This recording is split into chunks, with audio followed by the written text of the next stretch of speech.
Bonjour à tous. Aujourd'hui, toute une histoire, mais à l'honneur des femmes qui se sentent illustrées dans un monde souvent masculin et parfois même sexiste, celui du sport. Mais vous allez le voir, nos 4 invités ne sont pas du genre à se laisser marcher sur les pieds. On va tout de suite faire leur connaissance. Merci d'accueillir ces 4 sportives, Victoria, Pauline, Sonia et Mélissa.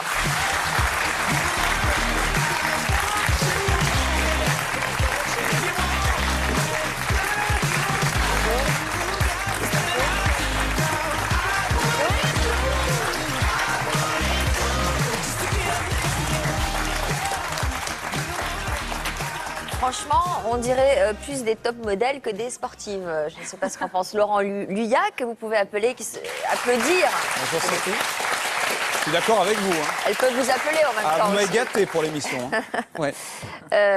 Donc plus des top modèles que des sportives, franchement. Vous êtes ravissantes, mesdemoiselles. Alors, on sait que vous avez des emplois du temps très chargés. Alors, merci beaucoup d'avoir accepté notre invitation. Laurent, vous allez être le seul homme face à elle de ce plateau. Ça va être une tâche difficile. C'est vrai que je suis un peu en minorité quand même. Un moment d'isolement, un moment de solitude, on va dire. Je vais essayer de tenir le coup. Alors, donc, vous connaissez les sportifs que nous allons inviter aujourd'hui. On va faire un petit tour de table, si j'ose dire, en commençant par vous. Mélissa, vous êtes la benjamine de ce plateau. Quelle est votre discipline? Je joue au baseball. Oui, au baseball? Oui. Mais ça existe en France, ça, le baseball? C'est un sport pas très connu en France, mais ça va commencer à l'être. Mais vous jouez où? À Montpellier. J'ai été présélectionnée par la Major League, c'est l'équivalent de l'équipe de France de foot ici. Et pour pouvoir participer aux États-Unis? Aux États-Unis, oui. D'accord. Pour pouvoir participer au championnat américain plus tard. Et pourquoi vous jouez au baseball? J'ai commencé toute petite, comme mon frère. Il avait 5 ans et j'en avais 3, donc j'ai toujours voulu faire comme lui et du coup, je me suis lancée dedans. À côté de vous, Pauline. Bonjour Pauline. Alors vous avez 24 ans, vous pratiquez un sport qui fait rêver, dont on parle de plus en plus. Un indice, où se trouve votre terrain de jeu? Donc mon terrain de jeu, c'est l'océan. Je suis surfeuse professionnelle. Quel titre avez-vous remporté? Donc dans ma carrière junior, j'ai eu 2 titres de championne du monde. Et j'ai été 9e mondiale en 2011 et en 2013. Et là, cette année, j'ai remporté mon 4e titre de championne d'Europe. Magnifique, ça s'applaudit, mesdames, messieurs. Donc vous passez votre vie à voyager dans le monde entier, j'imagine. Hein? Oui, c'est vrai que les destinations surf, c'est des destinations qui font rêver. Hein. C'est l'Australie, c'est Hawaï, le Brésil. Cet été, j'étais en Californie pour des compétitions, en Amérique centrale aussi, donc je vois du pays. C'est vrai que ça fait rêver. Sonia, vous travaillez, vous Sonia, dans le milieu du sport, mais plutôt côté coulisses. Qu'est-ce que vous faites dans la vie? Si j'en crois votre physique, j'ai une petite idée quand même. Ah bon, vous avez une petite idée? Pourtant, je suis une des rares femmes qui exerce le métier d'agent sportif, donc dans le football. Oui, mais vous n'avez pas toujours fait ça. Vous avez été mannequin, non? Un petit peu. Ah, quand même. Donc c'est une drôle d'idée de faire ce métier-là. J'exerce ce métier depuis 6 ans maintenant. Donc il faut obtenir une licence auprès de la Fédération française de football. Et pourquoi? J'ai exercé le volleyball. C'est pour ça que je suis ravie d'être à côté de Victoria aujourd'hui. C'est une grande fierté pour moi, parce que j'étais fan d'elle quand j'étais plus petite. Mais mon père est dans le football. Il a toujours été, et donc je l'ai suivi, et j'ai cette passion du football que j'ai depuis toujours. Et je suis heureuse aujourd'hui de pouvoir exercer dans ce monde particulier du football. Et puis Victoria, donc Victoria que vous pouvez applaudir, mesdames et messieurs. Vous êtes la doyenne de ce plateau, mais une jeune doyenne, puisque vous avez 40 ans. Il y a quelques mois, vous avez mis fin à votre carrière de sportive. Quel sport avez-vous pratiqué à un niveau professionnel? Pendant près de 20 ans, je crois? Oui, plus que 20 ans, je pratiquais du volleyball et 20 ans en France dans un grand club à Cannes. Quel est votre palmarès? J'ai 19 fois j'ai été championne de France, 18 Coupes de France, 2 fois championne d'Europe. Depuis que vous avez arrêté votre carrière professionnelle, vous vous êtes reconvertie dans quel métier? En fait, j'ai repris une formation dans le management et marketing sportif. Je m'occupe bénévolement dans mon club de cœur et le club dans lequel je jouais pendant 20 dernières années. Voilà, je travaille un peu à la télé comme une commentatrice aussi à l'équipe 21. D'accord. Alors, vous êtes notamment chargée de la communication de votre ancien club de volley, le RC Cannes, et il y a quelques semaines, vous avez créé la polémique avec une affiche assez osée. On va découvrir ça en images et puis on se retrouve après. Cannes, dans les Alpes-Maritimes. Comme toutes les semaines, Victoria retrouve Annie Courtade, la présidente du RC Cannes, pour une séance de travail. C'est ensemble qu'elles ont décidé de publier l'affiche qui a fait récemment polémique. Il est évident qu'elle est atypique par rapport aux autres affiches que l'on a faites toutes ces dernières années, qui sont toujours en action. Je voulais faire une affiche un peu plus esthétique, un peu plus jolie, un peu plus montrer les côtés jolis des volleyeuses. On a eu des inondations récemment à Cannes et qu'on n'a pas pu l'imprimer cette affiche en fait à temps. Du coup, on a obligé de sortir sur les réseaux sociaux au départ. Et 2 heures après, quand je reprends mon téléphone, je vois 48 appels en absence. Ça m'a jamais arrivé, je crois. On a vu assez rapidement qu'il y a eu pas mal d'abord mauvaises réactions parce que forcément les gens qui ça a choqué, ils ont tout de suite écrit ou critiqué. Je m'attendais pas du tout à telle polémique, non. Moi, je pense que, en plus, c'est susciter une polémique là où il n'y en a pas. Je pense qu'il n'y a absolument aucune raison de critiquer une affiche pareille. Aucune raison. Si ce n'est nous inciter à faire encore plus. Alors peut-être que l'année prochaine, Vika, on a déjà enlevé le bas, on va enlever le haut. Voilà, ça sera complet.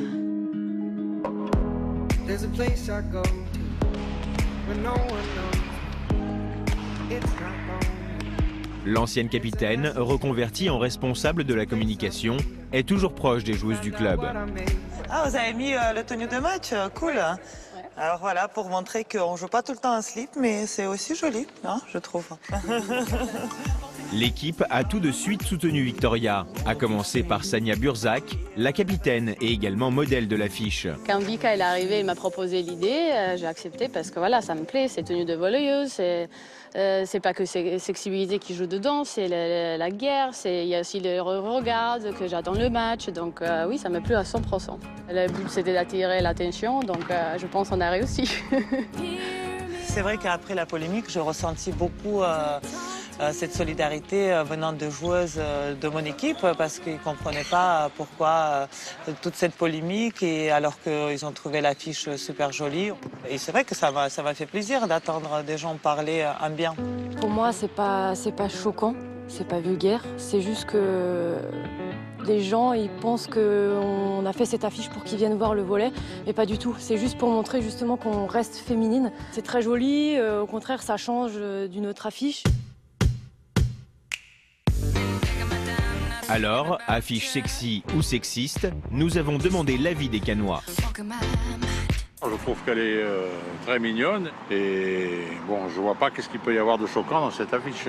On ne devrait pas zoomer sur ses fesses, mais mettre plus en avant ses compétences sportives. Moi, je pense que cette affiche dessert les femmes et le sport féminin, parce qu'elle rejoint un petit peu la vision masculine des femmes. Et bon. Rien ne me choque, au contraire, elle est attrayante. Hein, ça donne envie d'aller voir le match. Voilà.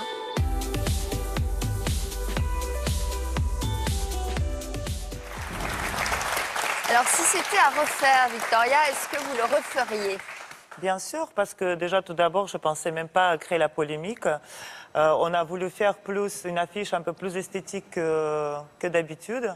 Et c'est une tenue de volleyeuse de base. Il y a même ma maman qui a joué comme ça à l'époque. Peut-être les maillots, ils étaient un petit peu plus différents. Mais bien sûr que si c'est à refaire, je referai avec plaisir. Ça, c'est quand même un vrai problème, Sophie, parce qu'aujourd'hui, dans notre société, et à cause en partie des réseaux sociaux, tout est pris au premier degré. C'est-à-dire que la moindre petite blague, le moindre petit mot de travers, une image un peu choc, etc., tout est pris au premier degré et on est traité de sexiste, voire de raciste dans certains cas. Enfin, c'est un vrai problème, je trouve.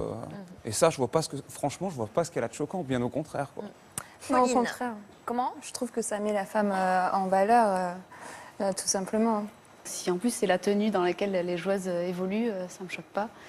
Et comparé à ce que je vois, notamment dans mon sport parfois, c'est vraiment pas du tout choquant. Mélissa, vous en pensez quoi, vous? Moi, ça me choque pas du tout. Enfin, je suis au Krebs à Toulouse et je vois constamment des volleyeuses et sont toutes habillées comme ça et c'est leur tenue de jeu, donc c'est la tenue normale. La tenue de baseball, elle est moins sexy quand même. Non, c'est différent, mais... C'est la même pour les filles que pour les garçons aux États-Unis? Ouais. Il y a ces espèces de grandes chemises, là Oui, on est en chemise avec un pantalon. Et voilà. Bon. Alors, Victoria, ce n'est pas la première fois que vous faites le buzz avec votre club. Il y a eu 8 ans, vous avez déjà fait partie d'une campagne de communication, une campagne controversée, pour attirer les regards justement sur votre sport. Qu'est-ce qui avait été mis en place ? Alors, on avait fait un calendrier et on continue de le faire depuis 8 ou 9 ans, presque, je pense. Un calendrier assez osé, assez glamour. Et c'est déjà, voilà, comme vous avez bien dit, attirer les regards vers notre sport parce que malheureusement, ça attire beaucoup plus facilement les médias avec ce genre de photos qu'avec des titres. Et de l'autre côté, on voulait aussi faire une sorte de communication pour montrer que la femme sportive aussi peut être jolie, glamour, sexy, pour casser cette image de femme sportive très baraquée, très masculine, etc. C'était voilà, une idée qu'on a eue et ça marche plutôt bien. Ce calendrier est très connu dans le monde du sport et dans le monde entier. On a beaucoup de demandes de plein de pays improbables. Aujourd'hui, c'est maintenant en pose nue, plutôt. C'est ce que font les rugbymen, par exemple. Ouais. Laurent, vous en pensez quoi, vous ? Oui, puis personne n'a dit pour les rugbyman que c'était sexiste. Donc, bon, après, c'est vrai que c'est une mode. C'est vrai que tout le monde pose nu pour faire du buzz. Alors, mais, même les agriculteurs, oui. J'ai vu des tas de calendriers de... Il n'y a que les animateurs télé, pas encore. Ah. Les animateurs télé, pas encore. Bah justement, tiens, c'est une idée. Alors, vous avez commencé le volley à l'âge de 8 ans. Pourquoi vous avez choisi ce sport? Qu'est-ce qui vous a attiré dans ce sport? Je suis née dans une famille de volleyeurs. Mes deux parents ils faisaient du volley à haut niveau, ma grand-sœur aussi. Je pense que je n'avais pas vraiment le choix. Alors, vous avez été repérée par un recruteur en 1995. À ce moment-là, vous avez rejoint le club de Cannes.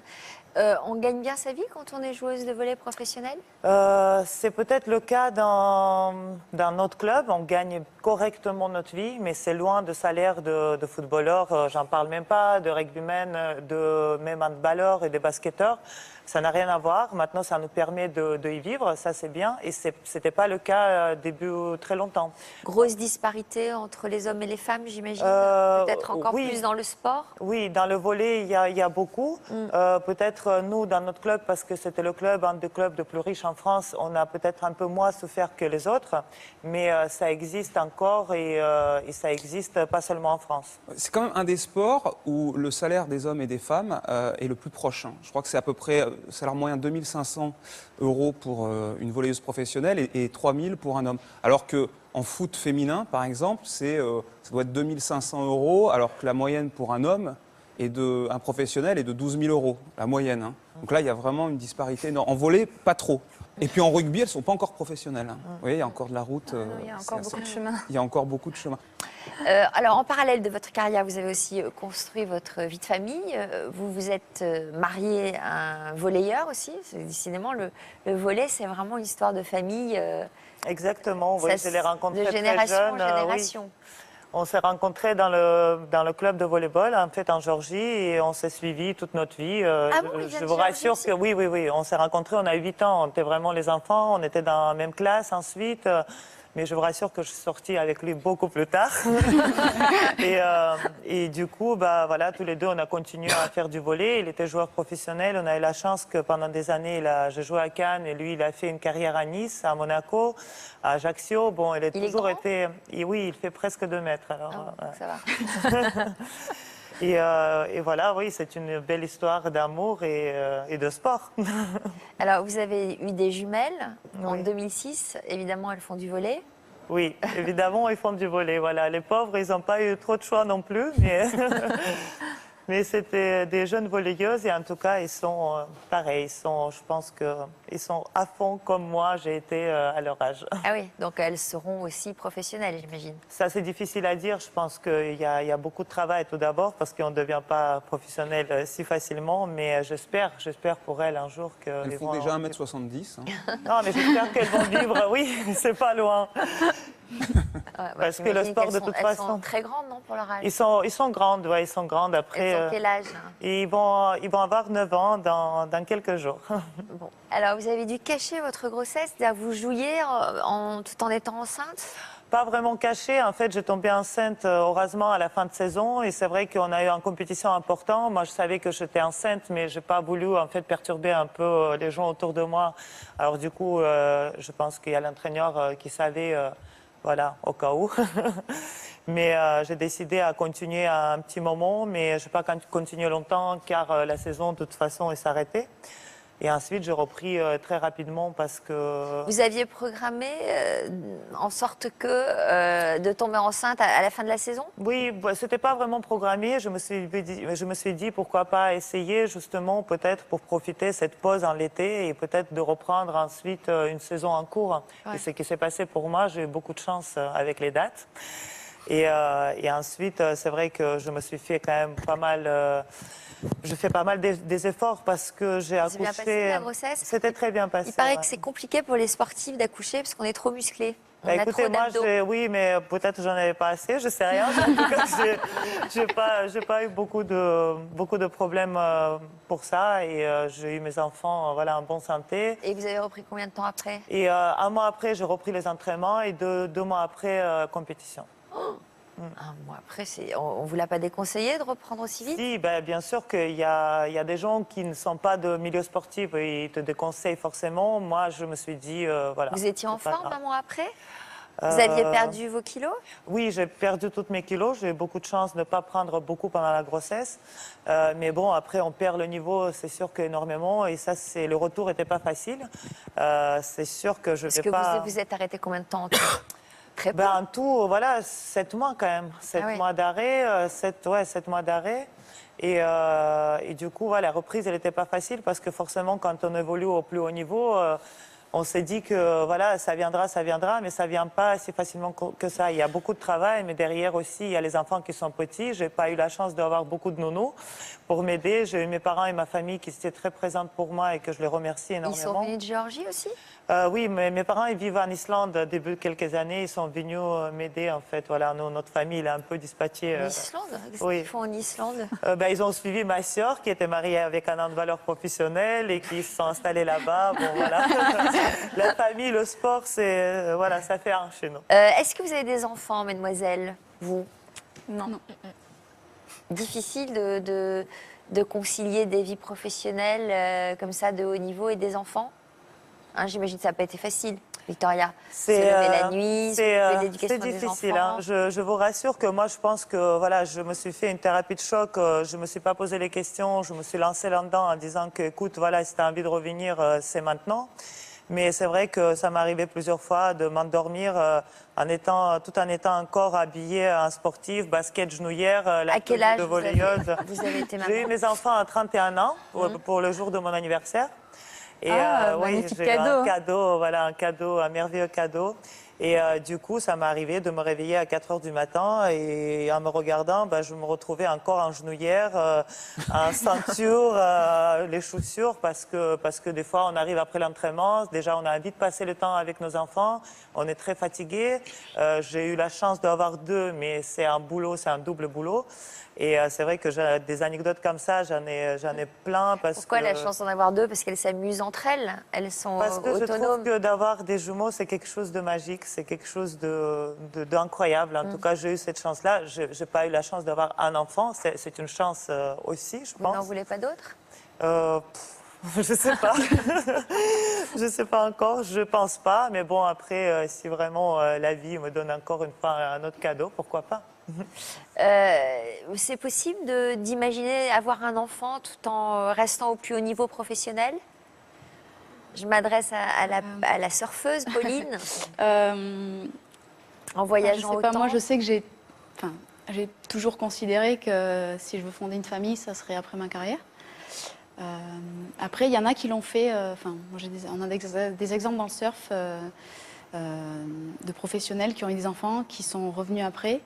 Mais c'est vrai que c'est très difficile et voilà, c'est pour ça que le parcours de Victoria est assez incroyable. Ça, c'est quand même une grande injustice entre l'homme et la femme dans le sport, parce que si je parle encore une fois de football, de toutes les filles de l'équipe de France de football, il n'y en a aucune aujourd'hui maman. Parce que je leur pose la question, pourquoi pas, mais pour elles, c'est un frein. En sport co, je pense surtout, parce qu'elles peuvent perdre leur place, être remplacées. Ouais. Je sais par exemple que Mélina Robert-Michon, qui est la lanceuse de 10 française, qui était vice-championne du monde, elle me racontait cet été que à partir du moment où elle a eu un enfant, qui était l'objectif de sa vie de toute façon, elle est revenue beaucoup plus forte. Je pense que c'est vraiment son enfant qui lui a permis d'obtenir ces titres-là et une médaille d'argent au championnat du monde. Donc ça l'a rendue quand même plus forte. Laura Flessel est revenue, Christina Aron, enfin voilà, des grandes championnes. Les joueuses de tennis, pas trop. Hein. Joueuses de tennis, pas trop. C'est vrai qu'il n'y en a pas beaucoup qui sont enceintes. C'est un choix qui est pas facile à prendre, comme beaucoup d'autres choix pour une femme dans le sport. Ça soit le mariage, ça soit les enfants, ça soit le changement de club. Dans la vie d'une femme en général. Voilà. Tout est plus compliqué. Exactement, tout est un peu plus compliqué. Mais c'est un choix comme un autre. Et moi, je suis très fière aussi. C'est vrai que, comme vous avez dit tout à l'heure, on relativise beaucoup. Après avoir eu des enfants, moi, je pense que j'ai eu beaucoup moins de pression avant le match. Je me suis dit que voilà, ça reste du sport, alors qu'avant d'avoir les enfants, c'est toute une vie qui s'écroule. Après avoir perdu un match, voilà, et comme s'il n'y avait plus rien. Alors que dès qu'on a des enfants, on relativise beaucoup et ça nous aide énormément mentalement. En tout cas, ça nous rend plus forts. Et puis c'est vrai qu'une joueuse de tennis, le problème, c'est qu'elle part 10 mois de l'année faire des tournois. Donc pour s'occuper d'un enfant, c'est quand même très compliqué. Hein.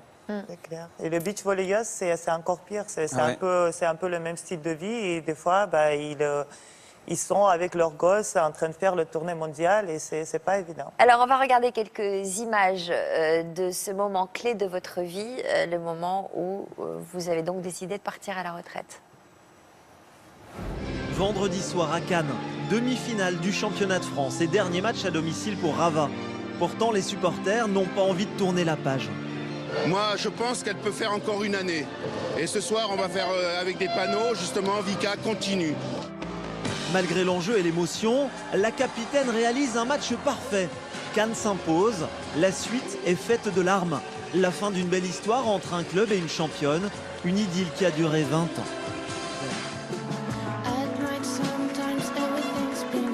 J'ai passé 20 ans merveilleux de ma vie grâce à Annie, grâce à Yann, grâce à tous ces supporters, ma famille, mes amis. Je les remercie jamais autant, ils m'ont rendue heureuse pendant 20 ans. Merci.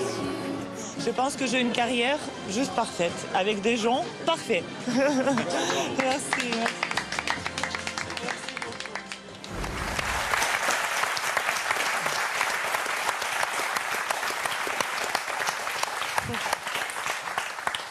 Des yeux un petit peu mouillés quand oui, même. Beaucoup d'émotions parce que c'est vrai que cette club, il était vraiment une famille pour moi et ça continue à être ma famille. Et comme je disais tout à l'heure, c'est vrai que j'ai eu la chance d'être entourée par des gens parfaits qui m'ont soutenue et qui m'ont donné toute la force en fait. Et chaque match, je me suis battue un petit peu comme pour ma famille. Alors du coup, ça dépassait un peu de l'image de club, de carrière personnelle. C'était autre chose et je l'ai vécu comme ça. Qu'est-ce que vous faites le week-end au moment des matchs ?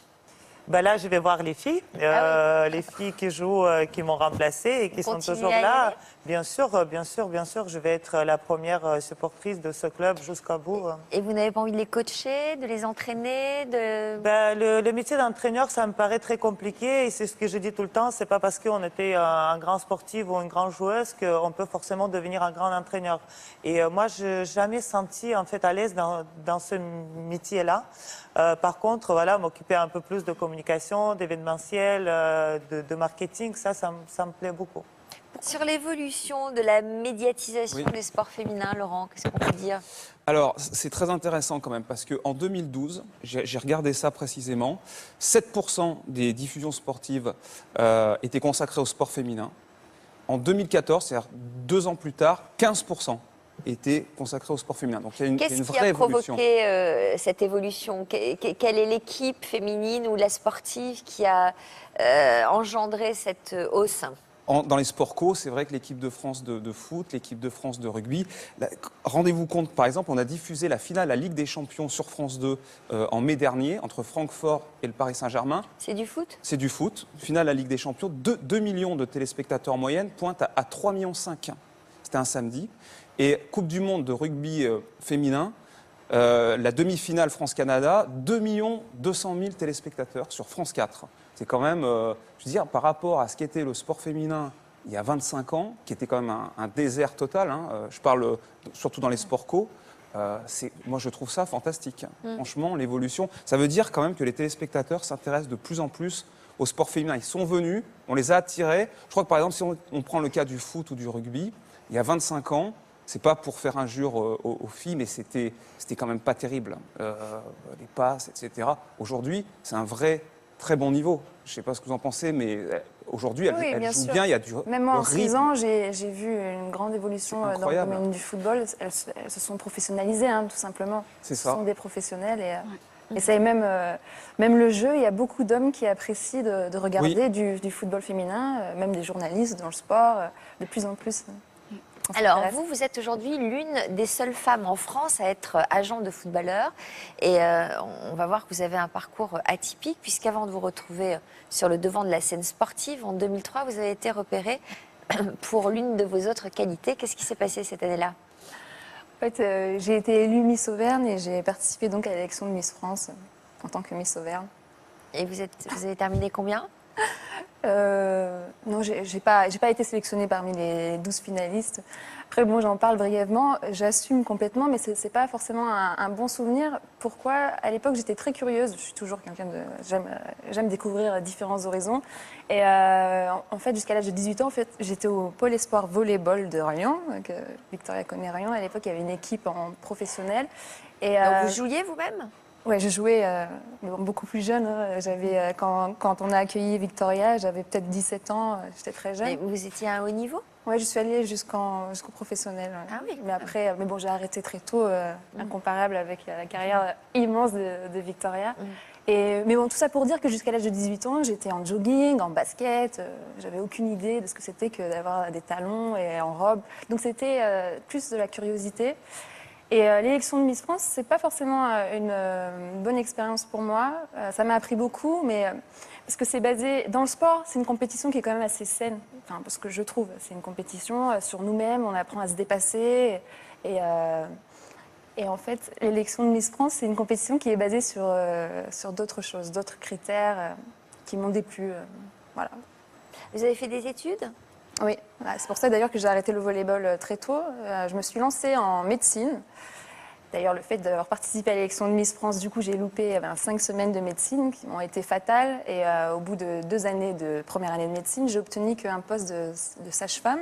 Je pense que pour être sage-femme, c'est une vocation. Et, bon, j'ai été hyper déçue et j'ai décidé de prendre mon sac à dos et prendre le train et quitter Clermont-Ferrand pour monter à Paris et me retrouver et essayer de m'épanouir dans une autre voie. Mais je ne savais pas encore laquelle. Et alors, comment vous êtes arrivée dans le milieu du foot alors? Dans le business du sport? Quand je suis arrivée à Paris, j'ai pris des cours d'art dramatique. Enfin, ouais, c'était le jour et la nuit, hein, entre médecine et cours d'art dramatique. Et je me suis un peu cherchée et je me suis trouvée dans l'immobilier. J'ai exercé en tant qu'apporteur d'affaires dans l'immobilier. Ça m'a plutôt plu. J'ai beaucoup voyagé, j'ai rencontré des personnes intéressantes. Mais je m'éloignais beaucoup du sport et le sport me manquait. J'avais envie de revenir dans le milieu du sport. Mon père est préparateur physique depuis des années dans les pays du Golfe. Il exerce actuellement au Qatar, dans le football également.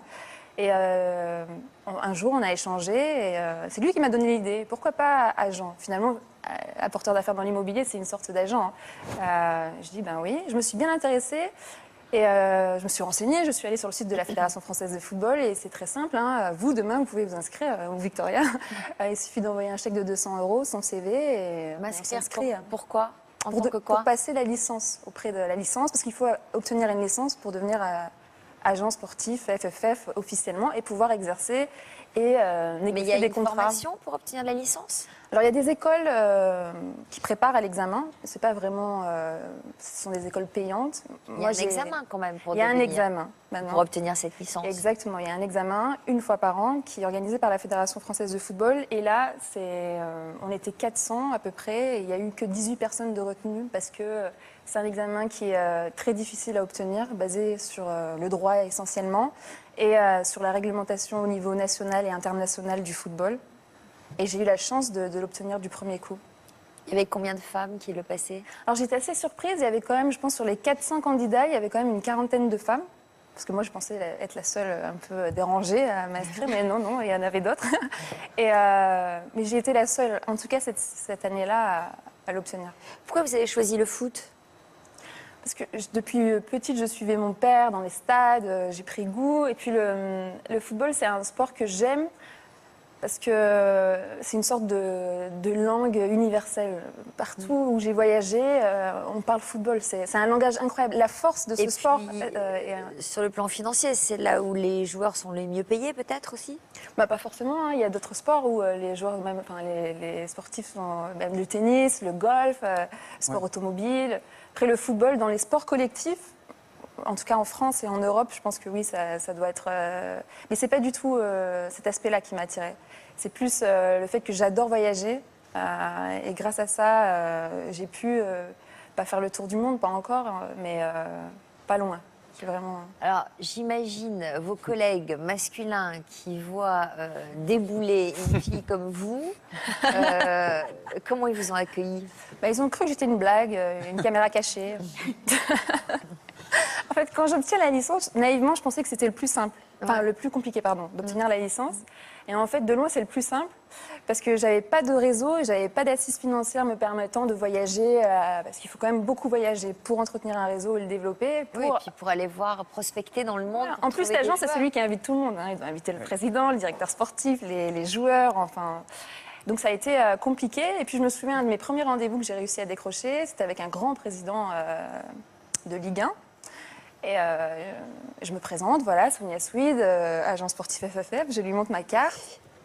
Et il est tombé de sa chaise, c'était genre, qu'est-ce que c'est que cette ovni? Vous avez obtenu facilement l'invitation à déjeuner ou à dîner? Oui, l'invitation à déjeuner et dîner, c'est toujours assez facile. Oui, bon, mais après, pour vraiment concrétiser, ça a été très compliqué pour moi en France. Et c'est pour ça que je suis partie rejoindre mon père aux Émirats Arabes Unis. Et ce qui est incroyable, c'est parce que tout le monde dit les Arabes du Golfe ou même les Arabes tout court, ils sont forcément machos. C'est eux qui m'ont donné ma chance, c'est eux qui m'ont écouté. En France, on ne m'écoutait pas. C'est eux qui m'ont écouté et c'est grâce à eux que j'ai pu me lancer. Alors, comment vous êtes lancée? Qu'est-ce que vous avez fait là-bas? Vous avez parce qu'en fait, c'est un milieu hyper concurrentiel pour expliquer. En France, on est quand même 380 à peu près agents licenciés. Il y a 13 femmes. 380. Agents licenciés qui ont la licence, voilà, auprès de la Fédération française de football. Joueurs de football. Voilà. Et il y a à peu près 13 femmes qui ont la licence. Il y a combien de joueurs professionnels? Il doit y avoir un peu plus de 1000. Ouais. Et attendez, parce que ça, c'est les agents licenciés, mais il y a des pseudo-agents qui n'ont pas de licence et qui exercent quand même. Enfin, c'est un monde très particulier. C'est la jungle. Hein. Quand les médias disent ça, c'est vrai. Donc, en fait, je suis partie aux Émirats Arabes Unis et là, il n'y en avait qu'une petite dizaine d'agents. Donc, la concurrence était beaucoup moins forte. Et il n'y avait personne à cette époque-là qui connaissait, qui était capable de faire le lien entre l'Europe et les pays du Moyen-Orient. Et c'est ce que j'ai fait. C'est comme ça que ça m'a lancée et que j'ai pu... Et ce qui m'a fait connaître en France, c'est que j'ai amené pour la première fois un joueur des Émirats Arabes Unis. Il avait signé à l'époque sous forme de prêt à l'Olympique Lyonnais, quand même avec un grand président qui est Jean-Michel Aulas, que tout le monde doit connaître. Et forcément, quand Jean-Michel Aulas vous fait confiance... Il y a une chose quand même, parce que c'est vrai que c'est un métier qui est assez sulfureux. On sait qu'il y a beaucoup d'agents qui ont des casseroles. Il y en a qui sont sur la liste noire de la Fédération française de foot. Est-ce que vous, en tant que femme, vous vous dites encore plus... Il faut que je fasse attention à ce que je fais, où je mets les pieds, parce que sinon, je vais en prendre encore plus sur la tête que les autres. Après, c'est pas forcément en tant que femme. Là, je me vois plus en tant qu'agent, et surtout que je travaille pour le 4e groupe mondial dans le domaine du sport. Coté en bourse, tout doit être très transparent. On ne peut pas se permettre de faire ce que certains agents font avec des comptes offshore un peu partout. Ça, c'est pas du tout dans la politique du groupe. Est-ce que vous utilisez vos atouts féminins dans votre métier? Est-ce que c'est une arme supplémentaire? Non, pas vraiment. En fait, la seule, on va dire, qualité ou le plus que ça peut apporter, c'est que quand on ne me connaissait pas au début, forcément, il y avait cette curiosité. Tiens, une femme, bon, on va l'écouter quand même. Enfin, je tiens à souligner, après le fait que j'aille aux Émirats et que j'arrive à... Parce qu'au début, on ne m'écoutait pas en France. J'étais vraiment... Pour eux, c'était une blague. En plus, ils allaient sur Google. La première chose qu'ils trouvaient, Sonia Swede, Miss Auvergne. Non, mais c'est pas possible. Non, c'est... Donc non, j'évite de rentrer sur ce terrain-là. En plus, quand on fréquente des joueurs de football, bah, forcément, il y a leurs femmes. Il faut éviter. C'est-à-dire, il y a une barrière. Nous sommes là. Ça se passe bien avec les joueurs, manifestement. Ça se passe bien aussi avec leurs femmes. Il n'y a pas de problème. Mais aussi, ça, c'est à moi de rester à ma place et de. Donc, pas vous êtes en train de nous dire qu'elle pourrait être facilement jalouse. Elle pourrait, parce que forcément, à partir du moment où il y a une femme, et que c'est pas forcément. Je veux éviter de donner des arguments à la femme du joueur en disant non, c'est une femme, tu comprends les femmes. Non, très professionnelle et que ce soit avec les joueurs ou même avec les. Entre l'agent et le joueur, il y a une proximité, professionnelle. Oui, bien sûr, il y a une proximité. Quotidiennement, on se parle, on échange. Il y a plein de dimensions. Il y a la dimension financière, mais une dimension psychologique. Il faut rassurer, il faut encourager, il faut materner. C'est complexe. En fait, il faut essayer de mettre l'athlète au meilleur niveau possible. Mais et pour que l'athlète soit au meilleur niveau possible, il faut qu'il n'ait pas de problème dans sa vie. Les problèmes, ça peut être tout, ça peut être financier, mais donc ça peut être aussi dans sa famille. C'est vous qui prenez les problèmes en charge ? En tout cas, ils savent qu'on est présent et il suffit d'un simple appel pour qu'on ne peut pas tout arranger non plus, parce qu'il y a des choses, s'il y a des problèmes de couple ou autre, ça, c'est pas de notre ressort. Mais vous êtes un peu psy, un peu nounou, vous jouez quand même beaucoup de rôles. Oui, bien sûr. Alors, vous avez réussi quelques gros coups. On parlait tout à l'heure de ce joueur qui est arrivé au club lyonnais, mais il y a eu d'autres gros faits d'armes qui vous ont donné des idées par la suite. Par exemple, quand je me suis intéressée avec mon équipe au sport féminin et donc au football féminin, on a réalisé le premier transfert payant entre deux clubs français dans le football féminin avec l'arrivée de l'internationale Marie-Laure Delis. Elle évoluait au club de Montpellier. Et donc, ça veut dire que le Paris Saint-Germain, pour être précise, ont racheté sa dernière année de contrat. Et c'était la première fois que ça arrivait en France, dans l'histoire du football féminin. Après, il y a quelque chose qui me tient particulièrement à cœur, c'est quand j'ai eu l'idée de faire en sorte qu'une femme devienne entraîneur d'une équipe professionnelle masculine de football. C'était il n'y a pas si longtemps que ça. C'était l'idée du siècle. Il y a eu plein de reportages sur vous à cette occasion. À Clermont, à Clermont, parce que je suis originaire de Clermont. Alors bon, pourquoi aller plus loin ? Vous avez aussi créé l'association Femmes et Sport. Oui. J'ai créé cette association il y a un peu moins d'un an, pardon. Alors le but, c'est d'aider à la promotion et au développement des sports féminins. À mon échelle, c'est d'aider à faire en sorte que des femmes compétentes puissent avoir accès à des postes importants dans le domaine du sport. Parce qu'on disait tout à l'heure, le sport, c'est un des derniers domaines où l'inégalité entre l'homme et la femme est très importante. Et il n'y a pas de raison. Il y a des femmes compétentes aussi dans le sport. Ça passe aussi, on a des projets assez ambitieux, mais un des projets qui me tient le plus à cœur, c'est que moi, j'ai grandi dans un quartier en fait, de Clermont-Ferrand, en face du stade. D'ailleurs, de ma classe de CM2, je voyais le stade Gabriel Mampé qui se construisait. Et tout ça pour dire que je veux aussi agir dans les quartiers. Parce que moi, j'ai eu la chance d'avoir des parents qui m'ont donné, qui avaient une ouverture d'esprit, qui m'ont donné l'opportunité de faire du sport très jeune. Et c'est grâce au sport aujourd'hui que je m'épanouis et que j'ai pu évoluer. Et il y a plein de jeunes femmes dans les quartiers qui n'ont pas cette chance. Pourquoi ? Parce que ça peut être des manques de moyens financiers ou manque de communication. Et donner cette chance à ces jeunes femmes d'avoir accès au sport. Et aussi, avec la Fédération française de football, même développer et donner la chance à des femmes de pouvoir passer des diplômes. Parce qu'il y a un plan de féminisation auprès de la Fédération française de football du football. Ils ont envie de féminiser le football français, mais il n'y a pas assez de femmes pour passer les diplômes. Aujourd'hui, en France, il n'y a que 2 femmes qui ont le BEPF. Le BEPF, c'est le diplôme pour pouvoir entraîner une équipe de Ligue 2 ou Ligue 1. Et on est en France. On n'est pas dans un pays... on est en France. Il n'y a que 2 femmes, c'est très peu, trop peu. Qu'est-ce que vous avez envie de faire quand vous serez grande plus tard ? Quand je serai grande ? J'ai 30 ans quand même. Vous voyez où, comment, dans quelques années ?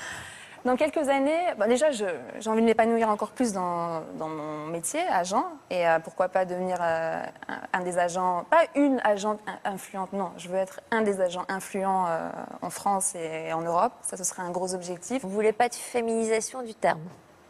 Non, parce que je me vois un agent, voilà. Et je ne veux pas qu'on me compare seulement aux autres agents féminins, non, aux agents. Et peut-être présidente de la Fédération française. En fait, je me verrais bien dirigeante un jour d'un club.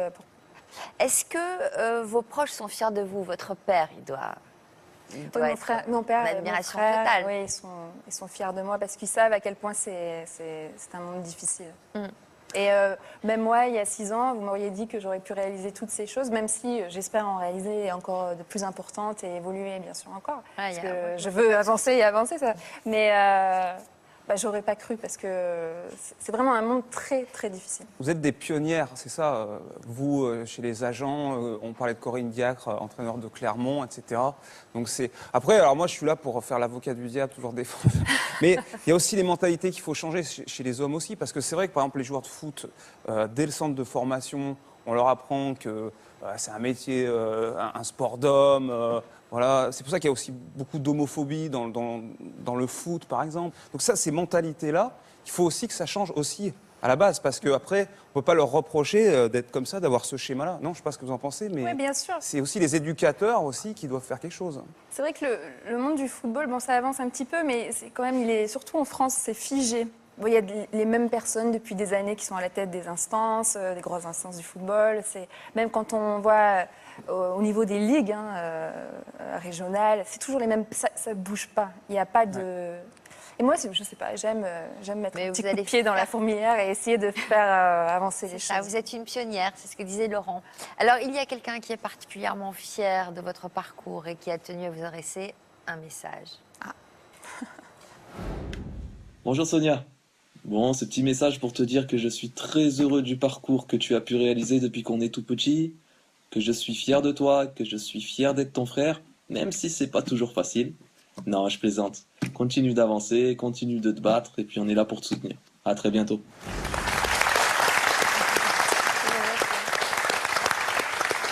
Vous travaillez avec lui ?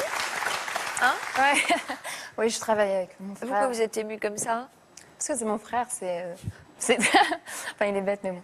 Parce que je réussis, certes, mais bon, mais c'est grâce à lui et c'est grâce à mon père. C'est pour ça, Victoria, quand elle disait la famille, sans eux, et surtout nous, dans notre famille, on travaille ensemble, on fait tout ensemble, et sans son soutien, je ne serais pas là aujourd'hui, c'est sûr. Bon, en tout cas, ce qui est beau, c'est de voir qu'une jeune femme combative, volontaire, ambitieuse comme vous, garde une jolie sensibilité. Oui. L'un n'exclut pas l'autre, manifestement. Exactement. Pauline, vous en pensez quoi moi, de ce parcours? Moi, je suis très admirative et c'est vraiment, vous voulez pas avoir de passe droit et vraiment être par vos compétences être reconnu, et ça c'est Alors vous êtes passionnée de surf depuis l'âge de 8 ans. Aujourd'hui, vous êtes championne d'Europe de cette discipline. C'est compliqué aussi pour les femmes dans ce milieu? Disons que le surf, moi quand j'ai commencé, c'est vrai qu'il y avait très peu de filles. Moi par exemple, dans mon club, on était peut-être 2-3. C'est vrai que c'était pas un sport hostile aux femmes, mais pas forcément pensé pour les femmes. Je racontais un peu plus tôt que, par exemple, les combinaisons techniques n'existaient pas en modèle femme. Donc on devait porter des combinaisons d'hommes, c'était pas du tout adapté à nos corps. Et c'est vrai que, voilà, comme j'expliquais, il y a eu un vrai boom ces dernières années. Et maintenant, c'est vraiment considéré comme un sport qui attire énormément de filles. Voilà. Donc voilà, ça a vraiment changé, quoi. L'image a vraiment changé. Alors, il y a quelques semaines, vous avez décidé de tourner une vidéo pour vous moquer de ces clichés souvent associés aux surfeuses. On va regarder ce petit clip et puis on en parle après.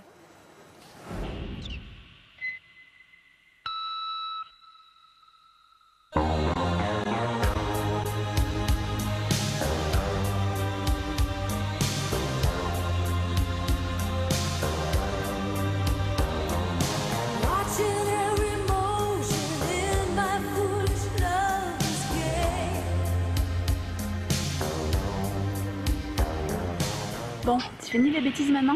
Je peux aller surfer?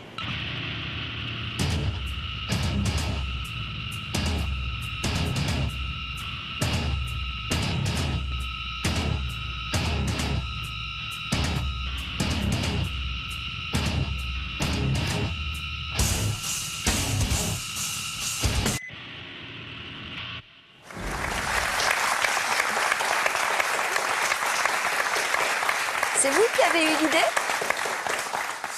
En fait, ce clip, c'est un peu l'histoire d'une rencontre. Je suis partie au Costa Rica pour un projet écologique qui s'appelle Green Miss. Et j'ai rencontré la personne à l'origine du projet qui est aussi réalisateur. Et voilà, c'est vrai que le sujet revient souvent sur le surf féminin, la façon de le médiatiser, la façon sexy de le médiatiser. Et voilà, c'est parti d'une discussion un peu à la rigolade, une sorte de délire. On a imaginé une scène un petit peu comme ça. Et on a fini par le tourner. Moi, j'aurais peut-être pas osé toute seule, je pense, mais on a fini par le tourner et le sortir. Et voilà, pour situer un petit peu le contexte, comme je disais, le surf féminin a beaucoup utilisé cette image glamour et sexy qui nous a fait vraiment évoluer dans le bon sens. On a eu beaucoup plus de médiatisation, plus de femmes qui se sont mises au surf, plus d'intérêt des partenaires, des organismes qui organisent les compétitions. Mais c'est un milieu macho encore aujourd'hui? Disons qu'on est beaucoup plus reconnu par notre niveau maintenant, mais ça reste un petit peu macho. Et comme je disais, en fait, cette façon de présenter le surf féminin, elle a eu pas mal de dérives. Il y a eu, que ce soit de certains médias ou même de certaines surfeuses elles-mêmes, de montrer une sorte de sexualisation à outrance. Et ça nuit vraiment à notre crédibilité sportive, je pense. Et sur le plan du sportif, vraiment, il y a de grosses différences entre le niveau masculin et féminin en surf? Oui, il y a encore une différence, c'est sûr. Une grosse différence technique? Oui, il y a des grosses différences. Mais bon, après, on ne pourra jamais les combler, ces différences. Enfin, je veux dire, physiquement, on n'est pas fait pareil. C'est ça. Donc, je trouve dommage à chaque fois comparer, en fait, les deux niveaux. C'est comme comparer deux catégories d'âge complètement différentes chez les plus jeunes. Enfin, voilà, c'est des athlètes qui se préparent toute l'année, c'est comme le font les hommes. Donc, voilà. Quel genre d'adolescence avez-vous eu? Obnubilée par le surf. Moi, j'ai voyagé très très tôt. Dès l'âge de 13 ans, je suis partie pour des compétitions. Vous faisiez quoi? Des études quand même en parallèle? Enfin, je suivais une scolarité normale, mais je m'absentais énormément. Donc, c'était une vraie organisation d'arriver à suivre les cours et tout en voyageant. Il n'y a pas de sport-études surf? Ça existe? Si, à partir du lycée, j'ai fait 2 ans de sport-études. Ouais. Mais en terminale, mes déplacements devenaient trop importants et là, j'ai choisi de faire ma terminale par correspondance. Alors, on a tous en tête des images de vagues impressionnantes, ceux qui cassent sur des rochers, sur des coraux. Moi, j'ai jamais compris comment on se tuait pas à chaque fois, d'ailleurs. Il vous est arrivé de vous faire peur? Oui, enfin, se faire peur, ça arrive assez souvent parce que, bon, forcément, c'est un sport où on est contre l'élément naturel et, enfin, on essaie toujours aussi de repousser ses limites. Donc, je dirais qu'on se fait peur assez souvent. Il y a moins souvent d'accidents au final, mais c'est vrai que voilà, la nature est toujours plus forte que nous, donc il faut rester humble. Quand vous voyez arriver une vague, c'est quoi, les plus hautes, elles font quoi, 7 mètres de haut? Plus que ça? 7 mètres, après ça c'est vraiment dans les extrêmes, mais rien que 2-3 mètres, je peux vous dire que le cœur commence à s'accélérer. Et alors la vie sentimentale dans tout ça, je ne vous ai pas posé la question. Moi je suis actuellement en couple. Avec un surfeur? Oui, il fait du surf, enfin c'est son loisir, rien de professionnel, mais voilà, il est passionné par la mer, enfin tout ce qui touche à l'océan, et c'est sûr que ça serait compliqué si c'était pas le cas, parce que voilà, c'est forcément une part de ma vie qui est très très prenante. En dehors du surf, vous faites du bateau, de la voile, d'autres sports nautiques? Non, pas forcément, pas de bateau, pas de voile. C'est du surf. Voilà, du surf. Et vous en vivez bien professionnellement donc On peut en vivre professionnellement. Après, ça dépend forcément de nos résultats sportifs. Ouais. Donc voilà. Combien ça gagne un surfeur professionnel français sans indiscrétion ou une surfeuse? Mais en fait, c'est tellement dans le surf. C'est lié aux sponsors, non? Voilà, exactement. Ouais. Il y a des gains sur les compétitions et il y a une partie sponsoring qui, enfin, c'est tellement. Vous gagnez votre vie avec? Je gagne ma vie. Je gagne ma vie simplement, mais j'arrive à vivre de ma passion, donc c'est déjà. Donc c'est pas délirant, quoi. C'est pas délirant? Non. Pas du tout. Mais quand vous voyagez pour faire des compétitions, vous payez votre billet d'avion? Oui, je m'organise, mes billets, mon logement, les locations de voiture. C'est beaucoup de frais, quoi. Oui, il y a beaucoup de frais, parce qu'il y a beaucoup de déplacements. Et loin. Sonia, vous n'avez pas envie de vous intéresser au surf? Au surf? Si. Enfin, j'aime beaucoup regarder. Quel enthousiasme. Mais maintenant, Elles sont trop grandes en fait. maintenant c'est vrai que j'ai essayé une fois. Non, mais pour je le dis pas, fun. Mais... je dis pas pour devenir accepter. agent de surfeur. Oui, devenir agent. De surfeuse. Ou de surfeur. Après, sincèrement, non, parce que déjà, il y a tellement à faire avec le football et puis avec l'association. Par l'association, oui, essayer d'aider à trouver des sponsors aux surfeuses, ce genre de choses, oui, avec plaisir. Ce que j'essaie de faire avec certaines boxeuses. Par exemple, à Clermont-Ferrand, récemment, une boxeuse, Myriam Delal, a gagné quand même un championnat du monde. Et malheureusement... elle est encore intérimaire. Vous savez, il y a quand même une forte précarité au niveau financier dans le sport féminin. Alors, on va s'intéresser au baseball maintenant avec Mélissa. Donc, vous avez fait parler de vous cet été, y compris de l'autre côté de l'Atlantique, car à seulement 16 ans, vous êtes la première joueuse à avoir été présélectionnée par la Ligue majeure de baseball aux États-Unis. Donc, vous nous disiez tout à l'heure que vous aviez un frère qui a 2 ans de plus que vous et que vous avez toujours voulu faire la même chose que lui. Ouais. J'ai commencé à l'accompagner quand j'avais 3 ans à ses entraînements. Et... Donc, lui jouait au baseball. Oui, voilà, il jouait au baseball. Et j'étais dans la poussette que je me détachais déjà pour aller jouer avec eux, courir et m'amuser avec eux. Et pourquoi il faisait du baseball? C'est pas très fréquent quand même. En fait, il cherchait un sport à faire. Donc, du coup, il a essayé un peu de judo, de foot, il me semble. Et il est tombé devant le terrain en faisant un tour dans la ville. Et il a dit à ma mère que c'était ça qu'il voulait essayer. Et donc du coup, il s'y est mis et on s'y est mis ensemble. Et on ne s'est jamais arrêté jusqu'à maintenant. Donc vous étiez la seule fille de l'équipe? Oui. Je ne sais pas s'il y a beaucoup de sports où il y a des équipes mixtes. Non, à la base, c'est pas mixte. En 2012, j'étais confrontée à un dilemme. Normalement, les filles devaient continuer à jouer au soft à l'âge de 15 ans. Et du coup, j'ai réussi à avoir une dérogation par la fédération qui me permettait de continuer à jouer au baseball. Donc avec des garçons? Donc avec des garçons, oui. C'est marrant ça, ouais. C'est pas banal. Les rares sports mixtes, il y a par exemple l'équitation, c'est un des rares. Mais c'est ce qu'il est en train d'expliquer, c'est que c'est pas mixte. Ça veut dire mixte. que vraiment, il doit avoir un sacré niveau pour pouvoir. Oui, il faut forcément faut montrer ses preuves sur le terrain et montrer que on a le niveau pour jouer avec les garçons. Oui. Ça veut dire que vous étiez largement aussi bonne que votre frère, Dylan? Peut-être pas largement aussi bonne, mais. Bon, il est là en tout cas. Oui, voilà. Dylan est là avec Caroline, votre maman.